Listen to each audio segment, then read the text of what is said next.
तो भाई लोग हम आशा करत तनी कि रउआ लोग ठीक होखम जा। सब कैमरा मैन लगाओ। का लगा दे रे मारम सारे गाने फट जाई।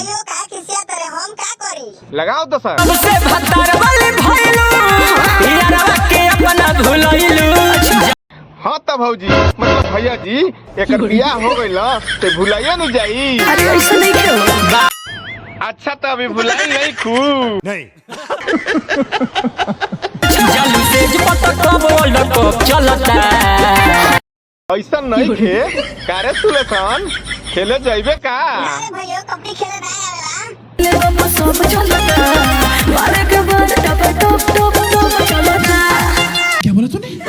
बजले बाबा सब चलता बारे के बाद टप टप टप टप चलता। अरे भौजू 12 बजे के बाद टपटप चलता। ऐसे कैसे लोग रहते हैं यार यहाँ पर। लाई के मथाना हमरा दही से देता निकाले है पानी। अरे भौजू पानी हम निकाल देता और बता दो का कह देता।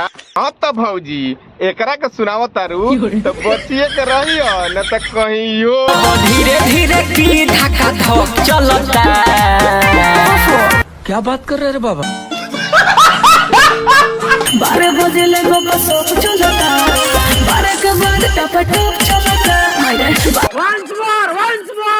बजे ले बाबा सब चलता 12 के बाद टप टप टप टप चलो।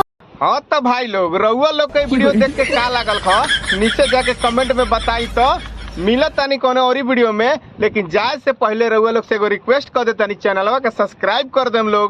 मिलत तानी कोनो और वीडियो में तब तक बाय बाय टेक केयर जय हिंद।